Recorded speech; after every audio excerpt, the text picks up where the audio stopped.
En el ruido de la vida, en la normalización de la violencia y la intransigencia del ser humano, las heridas de las víctimas y las amarguras de los abusadores se escabullen en los hogares y en las familias. Levanta propone un acercamiento integral, uno desde adentro, desde los lugares donde solamente Dios puede entrar. Conversemos.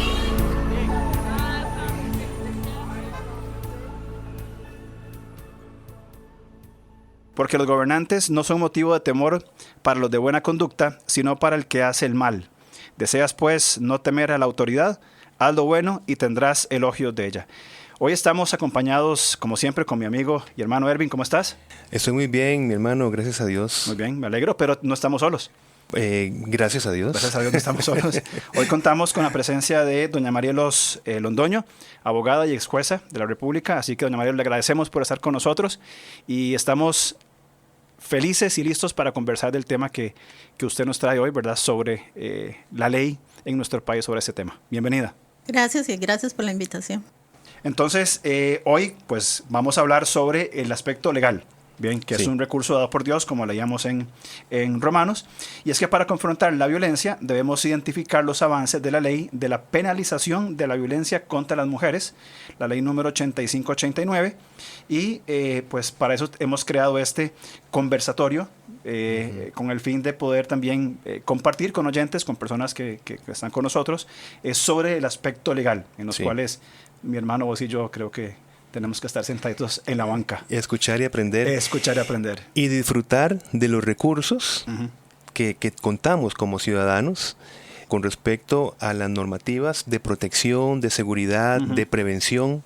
Y esto es justamente importantísimo que en este caso la víctima, sea hombre o mujer, pueda entender con qué cuenta, cuáles son los avances de la ley, cómo puede también tomarla para su protección, para su familia, y para esto, pues, ¿quién más que doña Marielos, verdad? Por supuesto. Que nos puede guiar y edificar en ese sentido. De acuerdo. Entonces vamos a empezar con algunas preguntas para ir armando todo un concepto sobre la ley. Vamos a empezar con esta pregunta. ¿Podríamos trazar una especie de línea del tiempo aplicada a los derechos, en este caso de las mujeres? Algunos criterios jurídicos que se han logrado en el marco de la igualdad para los derechos de las personas más vulnerables.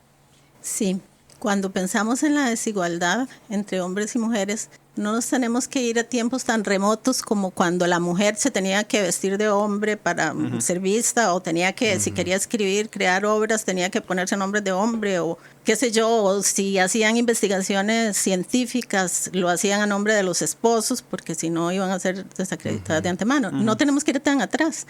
Todavía hace unos 80 años, que no parece tanto, pero es tiempo. Claro. Todavía teníamos esas desigualdades, y no de hecho, sino en la ley. O sea, en blanco y negro estaban algunas desigualdades. Por ejemplo, en Costa Rica, para divorciarse, la mujer, para poderse divorciar de un hombre por adulterio, tenía que el hombre cometer el adulterio dentro del hogar, o si no, ser escandaloso. Se llamaba concubinato escandaloso, ¿verdad? Que todo el mundo se daba cuenta y todo. Si el hombre se quería divorciar de la mujer por adulterio, simplemente era porque sabía que le había sido infiel, no importa dónde, no importa nada. Y así estaba plasmado en la ley. Era como se manejaba. Así era como se manejaba, y no hace tanto. Y qué sé yo, existía el delito de adulterio. Sí se sancionaba hombre y mujer, pero el hombre estaba exento de pena en el delito de adulterio si encontraba a la mujer en el acto sexual y los mataba. No había ninguna responsabilidad. Qué fuerte. Okay. Si la mujer cometía el delito de adulterio, o sea, si el hombre lo cometía, la mujer, para estar exenta de pena, tenía que ser que el hombre lo estaba haciendo en su domicilio, en la casa común, y además la mujer tenía que ser comprobadamente honesta. Ella tenía que ser honesta, y estar en la casa del hombre no tenía que ser honesto, y en cualquier lugar, ¿verdad? Increíble. Y eso era por ley. O sea, no era una práctica, era la ley. Era la ley la que así. El Código Penal lo decía, y el Código de Familia en cuanto al divorcio, y el Código Penal en cuanto a los delitos. Así estaban exentos. Ahora, ¿quién cometía delito de adulterio? La mujer lo cometía en cualquier lugar, el hombre lo cometía solamente el delito de adulterio dentro de la casa. En casa. O sea, un hombre que lo cometiera fuera de casa en silencio, no había delito. No había delito. No había delito. No había Diferente a delito. la mujer. Diferente a la mujer. Otro ejemplo de esas desigualdades era el derecho al voto, ¿verdad? Que recordamos que en Costa Rica en el 49 fue que empezamos y en muchos otros países fue igual. El hombre podía votar, elegir sus gobernantes, las mujeres no podíamos. Así que no nos tenemos que ir así como tan atrás. Ya en 1979, la ONU, la Organización de Naciones Unidas, en el 79 ya hubo la primera, digamos, ley para proteger esa desigualdad, porque antes ya había leyes y convenciones y todo de derechos humanos, pero no era especialmente para las mujeres, era para todo, pero la historia demuestra que aunque haya leyes parejas para todos, no somos parejos, no estamos todos iguales. Entonces se tuvo que empezar a ver leyes directamente para las mujeres. En ese año, en el 79, se aprobó la Convención para la eliminación de todas las formas de discriminación de las mujeres. Discriminación política, social, económica, en el trabajo, en los estudios, en todas las áreas de la... Y doña Marilos, pienso que una cosa es, y un gran avance, la promulgación de una ley, pero lo otro es la concientización social y familiar de este derecho y privilegio de lo que significa una igualdad en cuanto a la dignidad del hombre y la mujer, ¿verdad? Porque creo que dentro del tema de la igualdad también empieza a distorsionarse el concepto, porque ahora casi que parece que la igualdad significa no tener diferenciación alguna. Y creo que ese es el problema en el que estamos ahora y que confunde, porque cuando nosotros hablamos de igualdad como derechos de la mujer, entre muchas cosas, por supuesto, a partir de su dignidad, pero en cuanto al sufragio, por ejemplo, en cuanto a sus derechos laborales, casi que la palabra ahora suena como sospechosa, inclusive en círculos cristianos, ¿verdad?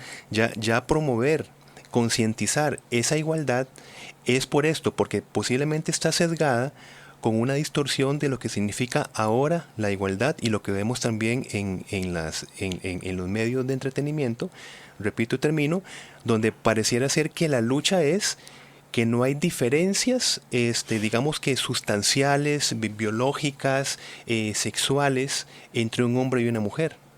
Sí, la ley lo que protege es la igualdad de derechos y responsabilidades, ¿verdad? Porque no somos iguales. No somos iguales y físicamente en muchos somos aspectos complementarios. No lo somos. Exacto. Pero la ley lo que protege es la igualdad de derechos y de responsabilidades. Pero a veces esta igualdad no basta, porque podemos tener los mismos derechos, pero las relaciones de poder y estas otras relaciones hacen que no haya equidad. Entonces también se ha tenido que formular algunas leyes para equiparar, ¿verdad? Leyes que algunas veces no han sido bien consideradas porque traen afirmaciones positivas de, qué sé yo, digamos una cuota para política, que tiene que haber una equidad de género en los nombramientos. Entonces se critica a veces, ¿verdad? Porque se dice que ¿por qué? Entonces eso favorece a la mujer. Lo que está pasando es que es para equilibrar una desigualdad que ha existido por siglos. Entonces, estas afirmaciones positivas son leyes transitorias. Se espera que en algún momento, naturalmente, con ayuda de esas leyes, lleguemos a esa equidad. Eso es lo que se espera. Entonces ya no va a haber necesidad de estas leyes que compensen. Esta convención del 79 fue importante, se aprobó en Costa Rica en el 84. Y a raíz de esta convención, en Costa Rica en el 90, promulgó la ley de igualdad real de la mujer. Y así se llama, de la igualdad real, porque se pretende que no sea una igualdad formal, sino una igualdad real. Práctica, digamos. Sí, de hecho, no solo que está en el papel. Exacto. Yo recuerdo de cuando eso se aprobó, la gente se tiró a la calle, aquí fue un acontecimiento. Positivamente. Grande, positivamente, Okay. Claro, sí. Me acuerdo que dirigía esto Margarita Penón, que era la esposa de Arias en aquel momento, cuando él era presidente. Y bueno, todo el mundo se tiró a la calle a celebrar porque era un hito, en realidad era un hito en el país. Exacto. Esa ley fue la primera que habló de sacar a la persona agresora del domicilio, de la persona agredida. Habló de la igualdad de salario, que parece extraño, pero no había, y en muchas partes no hay todavía. En el mismo trabajo no hay la misma remuneración.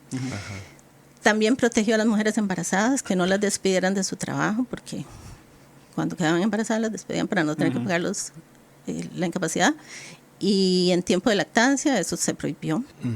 También se fomentó que el Estado y las instituciones privadas también dictaran directrices para esta igualdad, ¿verdad? Que vieran qué se necesitaba para que esa igualdad fuera real.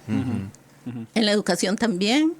En la educación se quiso promover, dejar de lado, ¿verdad?, esas diferencias de género y esas discriminaciones por género que venían siendo hasta en la educación muy marcadas. Qué sé yo, ya dejamos de aprender a leer con mamá masa la masa y papá lee el periódico. Eso ya se dejó.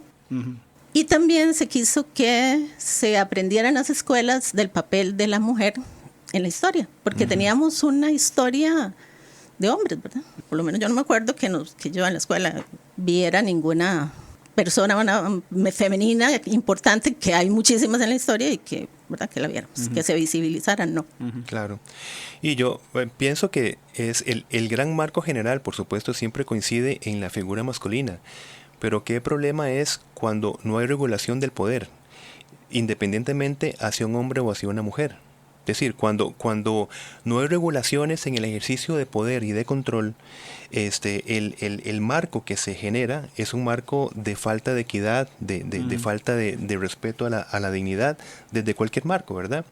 Ahora que mencionaba esta frase tan importante de pasar, pongo comillas, del papel a la práctica, creo que eso mismo ha pasado con la Declaración de los Derechos Civiles en el sentido de los hermanos de color, donde a pesar de que en el papel se ha escrito suficiente para esto, parece ser que en la sociedad todavía queda ese sesgo de discriminación que no podemos negarlo y que nos duele mucho a nosotros como iglesia pretender que por la razón que sea, es decir, por sexo o por color, por etnia, por lo que sea, se vea al otro como inferior en términos generales. Entonces, por eso es que hablaba al principio de la necesidad de conciencia, donde creo que la iglesia tiene que ser una voz relevante para pasar del papel a la práctica. Sí, definitivamente creo que es una voz que tiene que levantarse, porque es más sencillo, por usar una expresión,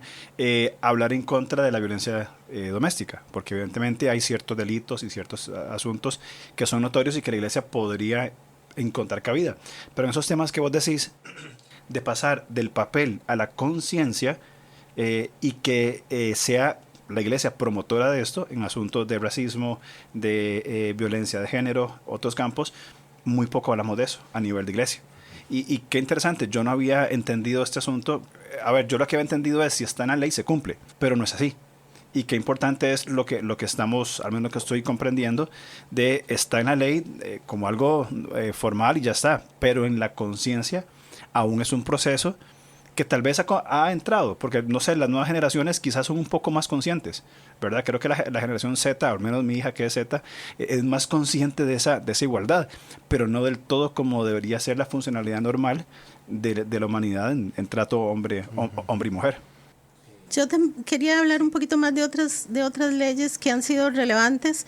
En América Latina en los años 90 hubo movimientos fuertes para que se considerara que la violencia contra la mujer era contra los derechos humanos, que se tuviera eso como principio. Entonces todos esos movimientos trajeron que en el año 94 la OEA dictó la Convención Interamericana para prevenir, sancionar y erradicar la violencia contra la mujer. Esa es más conocida como Convención de Belém do Pará, porque fue en esa ciudad, en Brasil, donde se firmó. Entonces, esto porque digo, y me interesa recalcarlo, porque esta convención ha permeado mucho la legislación en Costa Rica en derechos de la mujer. Y para analizar las leyes y para aplicarlas, tenemos que ir a esas convenciones. Esos principios que están ahí sirven para interpretar las leyes. Estos y la convención anterior de igualdad también. Son normas muy importantes que se aplican todos los días o que se deberían aplicar siempre cuando se están resolviendo casos a favor de la mujer o en que la mujer es víctima. Porque toda esa legislación y todos esos principios que vienen tienen que permear nuestra legislación nacional.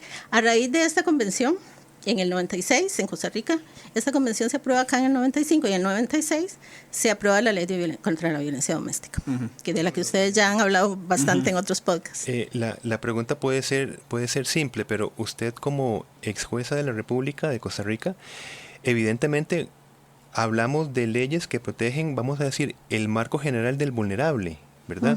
Porque aunque por supuesto sabemos estadísticamente que es la mujer en una relación de pareja la parte más vulnerable, pero sería correcto hablar de convenciones que protegen la vulnerabilidad de una de las partes.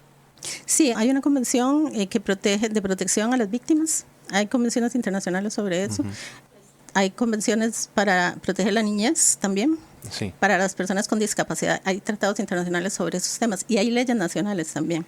Es que hago la mención por aquello, digo yo, ¿verdad? De que los grandes avances de estas convenciones internacionales, digamos, que no se piense que quedan supeditadas solamente hacia la mujer.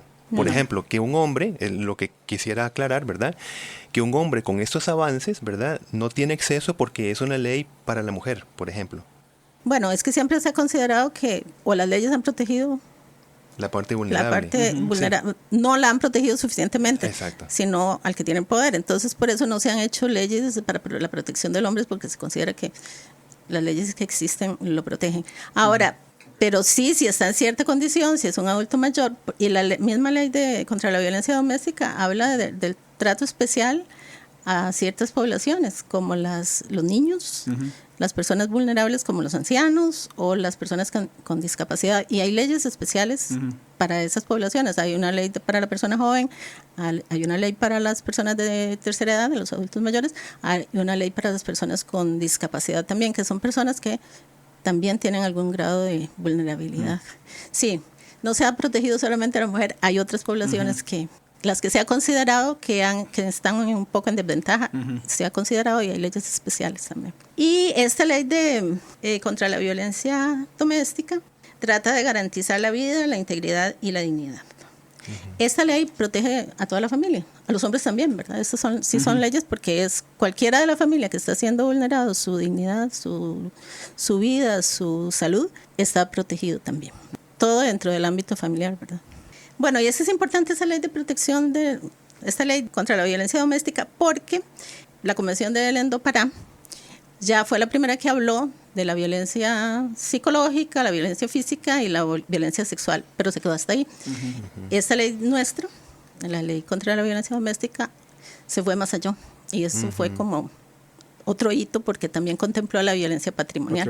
Que no se había contemplado antes. Y qué importantes son las interdisciplinas, ¿verdad? Porque digo, para que se formule una ley tiene que haber un sistema probatorio, y otras disciplinas, por ejemplo, en una afectación psicológica, evidentemente necesita una estrecha relación con, digamos, mecanismos de la salud mental para que determine las afectaciones de un tipo de conducta, y después de probar todo esto es que se formulan las leyes, ¿verdad? Por eso es que decimos que la lucha en contra de la violencia doméstica es un asunto interdisciplinario. Y estas leyes vienen después de mucha práctica, ¿verdad? Desgraciadamente las leyes van atrasadas. Cuando ya han pasado muchos años de un problema, viene la ley. Claro. Entonces, como ya ese problema ha venido siendo tratado, ya digamos que hay un avance, ya la gente sabe más o menos qué es lo que tiene que hacer, dónde están las fallas, y entonces todo eso ya lo recoge la ley. Y sí, a estas personas víctimas de violencia, por ejemplo, se tratan interdisciplinariamente porque no es una afectación de su ser integral. Y la última ley que se aprobó aquí fue en el 2007, que es la ley de penalización de la violencia contra la mujer. Ya la penalización directamente. Ahora, vos hablabas, Ervin, sobre el asunto de tratar la violencia desde la interdisciplina, es decir, considerar otras disciplinas, diferentes fuerzas, inclusive la iglesia, para levantar la voz, para denunciar, para proteger, restaurar. Y a lo que hemos conversado en otros programas es el asunto de que la violencia doméstica no es un problema meramente de puertas para adentro. Entonces, ¿cómo relacionar la violencia intrafamiliar y su impacto en la salud social? Bueno, ese es un aspecto muy importante porque por muchos años se estuvo tolerando la violencia doméstica porque se decía que lo que pasaba dentro de las casas era un asunto privado. Podía usted oír gritos, podía oír, pero estaban entre las 4 paredes de su hogar y ahí nadie se metía. Gracias a Dios esto ya cambió y ahora se ha considerado, la Organización Mundial de la Salud ya lo considera un problema de salud pública. Y estaba viendo unas estadísticas de ONU Mujeres del año pasado. Y dice que el 55% de los homicidios de mujeres son perpetrados por su pareja o por un familiar. O sea, las mujeres mueren dentro de su casa, no en la calle, ¿verdad? No las mataron ahí, no las atropellaron. Bueno, atropello no, pero no las mató a alguien porque le estaba robando, no. Están en su casa. Contra el 12% de los hombres, que también mueren por el ataque de algún familiar. Pero usualmente ese familiar es otro hombre, ¿verdad? No es una mujer. Entonces, esto es muy significativo. Sabiendo que tantas mujeres mueren dentro de su casa, imaginamos el ambiente que hay en esas casas, ¿verdad? Claro. Y todo este ambiente, claro que trae problemas de salud. Claro. No solo de salud física, que sí, enfermedades de muchas clases. Se ha visto que las personas sometidas, las mujeres sometidas a violencia doméstica, tienen más abortos espontáneos, tienen más muertes de feto, más niños que nacen con bajo peso o prematuros. O sea, se afecta a ella y se afectan los niños también. Todo el círculo familiar. Todo el círculo familiar. Claro. También ellas tienen problemas emocionales, ¿verdad? Insomnios y ansiedad, depresión, todo esto que gira alrededor de esta violencia. Los niños también se afectan. Sí. Los niños que están en ese ambiente tienen problemas en la escuela, poco rendimiento académico, a veces repiten la violencia con los compañeritos, y a veces se ven chiquitos violentos y ¿qué pasa? Es un peleón y es un esto, y, ¿verdad? Tenemos que ir más atrás a ver qué pasa en la casa. O son niños que se aíslan, que son apáticos, ¿verdad? Puede pasar de las dos formas. Y además de todas estas, en la salud física hay un gran desgaste económico por la violencia doméstica, ¿verdad? Porque hay incapacidades, hay ausencia en el trabajo, se recurre mucho a la salud pública con el gasto que eso significa también. Todo esto, pues sí, no es un problema de la víctima, no es un problema de la familia, es un problema de la sociedad. De la salud pública como estamos todo, sí. Algo que solemos hablar es el hecho de que la violencia doméstica no es un problema matrimonial, o sea, no es un problema de pareja. O sea, viene de una mente abusadora. Esa es la forma de pensar, pero también estas ondas alcanzan todos estos ámbitos que usted mencionó. Hay un dato importante del Banco Mundial, pero es un dato ya viejo, de los años 80 y algo, donde decía que la vida saludable de una mujer se reduce en 9 años y medio cuando hay violencia doméstica. Más que en todos los cánceres, que se reduce la vida saludable en 9 años. En violencia doméstica en 9 y medio, en accidentes de tránsito en unos 4 años y en guerras unos 3 años. Y uno pensaría que las guerras, ¿verdad? Como emocionalmente desgasta y hay reducción de la calidad de vida. Pues no, la mayor desgaste es en la violencia doméstica. Y principalmente cuando este es el resultado de una normalización o habituación de la violencia, donde dentro de ese sistema cultural donde la mujer lo que tiene es que resignarse, a aceptar las cosas como son y vivir por años desde una relación de maltrato, sin esperanza, sin ver más allá, sin sentido de vida, y por supuesto esperaríamos una afectación integral. Así es, física, mentalmente y económicamente, en todo sentido. Claro que sí. Quiero hacer una pregunta rápida. Doña Marielo, si por ejemplo, en ese sentido de salud pública, yo estuviese denunciando, qué sé yo, si yo fuese vecino de una situación de violencia, y yo esperaría algún tipo de acusación en el caso de que esa denuncia que estoy dando por las partes no, digamos, como que terminen el proceso, digamos, como que yo quede como que acusé, como que denuncié, y que yo podría esperar una contradenuncia de esas personas que están violentándose. No hay ninguna responsabilidad, a menos que se haga de mala fe, y ¿verdad? Eso sí, pero si usted muchas veces las mujeres al final dicen que no pasó nada, ¿verdad? Uno llama a la policía, denuncia. Exacto. A nosotros nos pasó, mi hijo una vez llamó porque una señora estaba gritando y cuando llegó la policía dijo, no pasa nada. Por el miedo, ¿verdad? Entonces se puede denunciar sin ningún temor. Porque no va a haber ningún tipo de responsabilidad. Y los delitos, ya no solo el asunto de violencia doméstica, sino los delitos son de acción pública. Eso quiere decir que cualquiera persona puede denunciar, no tiene que ser la persona afectada, sino cualquiera. Y así que podemos denunciar con tranquilidad. Y es más, yo diría que debemos incentivar la denuncia, ¿verdad? Claro. ¿Una iglesia puede denunciar como Sí. ¿Sí? Sí. Okay. Como iglesia, como asociación. Sí, puede hacerlo como iglesia, puede hacerlo cualquier persona de la iglesia y sin temor, ¿verdad? Solo hay responsabilidad cuando es una denuncia calumniosa, cuando yo estoy sabiendo que no es cierto y lo estoy haciendo. Claro. Como creyentes, ¿considera usted que está llamado el cristiano a involucrarse en esta lucha contra la violencia desde el recurso de la ley? ¿Y cómo podría hacerlo? Pues sí, claro que sí, porque si vemos la Biblia, ¿verdad? Siempre Dios ha abogado por las personas vulnerables. Siempre Correcto. nos hablan de proteger a los niños, a los huérfanos, a las viudas, a los extranjeros, a los pobres. Eso es constante y sí debemos hacerlo. Una forma es denunciar si sabemos de algo. Otra forma es tal vez un poco capacitar, enseñar, porque muchas veces las víctimas están dentro de un círculo de violencia doméstica sin saberlo, porque muchas veces se cree que si no me pegó, no hay nada, ¿verdad? No pasó nada. Y hay tantísimas formas de violencia y muchas muy sutiles que tal vez la víctima no sabe. Las iglesias deberían procurar a sus miembros y ojalá en la comunidad, ¿verdad? Abrirse un poco a la comunidad y hablar sobre este tema y enseñar qué es violencia doméstica para que la gente, porque si no sabe, pues, no puede denunciar. Y es muy edificante que Pablo en Romanos capítulo 13 le llama a los magistrados siervos del Señor, independientemente de que crean o no en el Señor, ¿verdad? ¿Por qué? Porque dice que están allí para nuestro bien.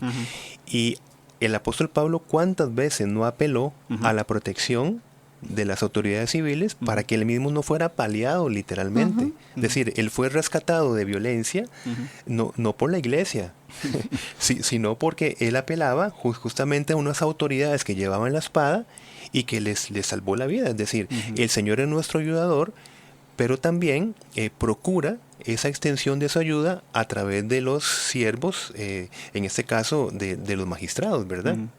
Ahí yo he escuchado, creo que es importante hacer la salvedad, algunos creyentes que se excusan de no denunciar por una mala interpretación de 1 Corintios 6, cuando habla de que no debemos ir los creyentes a las cortes. Ahora, el contexto de 1 Corintios 6 es los asuntos de manejo interno de iglesia. O sea, yo tengo un conflicto con Ervin, donde no hay delitos, donde es una desaveniencia dentro de la congregación, no tenemos que ir a las cortes, tenemos autoridades que van a regular nuestra diferencia. Sin embargo, si dentro de la iglesia sucede un delito de violencia, de violación, de abuso, la iglesia tiene toda la autoridad y toda la aprobación y respaldo bíblico de ir a los tribunales y poner la denuncia. Entonces creo que es muy importante, porque lo he escuchado, no malinterpretar 1 Corintios 6 con que los creyentes no van a las cortes, sino entender en el contexto de Pablo y de Corinto y cómo podemos usar la ley, como vos decías. De hecho, en Isaías llama al rey Ciro mi siervo. Emperador persa, medo-persa, se lo llama Nabucodonosor también. Entonces hay recursos dados por Dios para la iglesia. Entonces cuidado con 1 Corintios 6, creo que es importante mencionarlo. Perdón, y el cuidarnos unos a otros y el estar unos con otros y el, ¿verdad? Caminar unos con otros, exacto. Eso es parte también. No vamos a esperar, iba a decir que ante una agresión sexual vamos a ponernos de acuerdo, ¿verdad? Y vamos a llegar a felices términos, porque no tiene ningún acomodo, ¿verdad?, en lo que estamos hablando. Pero mi hermano, lamentablemente sucede. Eso es lo grave, que eso que estás diciendo para nosotros en nuestro contexto es un absurdo. Porque 1 Corintios 6 dice que... Claro, exactamente, para nosotros es un absurdo. No, vamos a arreglarlo aquí, no nos pasó nada. Pero lamentablemente pasa en otros contextos. Y creo que es donde tenemos que ahí seguir marcando esos temas. Sí. Eso revictimiza, ¿verdad? Porque entonces dice, bueno, lo aprobaron, de alguna manera aprobaron lo que me pasó. Exacto. Pues yo creo, mi hermano, ¿qué te parece? Porque estar con Don Marielos es un alto privilegio y Y doña Marielo, si tal vez le extendemos la invitación que la otra semana pudiera acompañarnos para continuar con este tema que cada vez pareciera como que Sí, claro. necesitamos conocer muchísimo más, ¿verdad? Me parece, sí. Sí, con mucho gusto poder estar acá Ok. y continuar. Es un tema, no sé si decirlo de esta manera, apasionante no, sino por el sufrimiento por lo que trae y por la necesidad de tratarlo y de solucionarlo es importante. Ok, entonces próxima semana seguimos el conversatorio con doña Marielo Londoño y los esperamos. Si tienen preguntas, escríbanos a nuestras redes sociales, a nuestro correo, y creo que será una muy buena conversación. Entonces nos vemos próxima semana, continuamos con el tema. Si Dios lo permite. Que nos vemos. Muchas gracias, doña Marielo. Con mucho Nos gusto. vemos si Dios lo permite. Nos vemos, vemos. hasta luego. Gracias por escucharnos. Estamos listos para seguir conversando a través de nuestras redes sociales. En Instagram, búsquenos como @levantacr. En Facebook, como LevantaCR. O contáctenos al correo alonso@levantacr.org.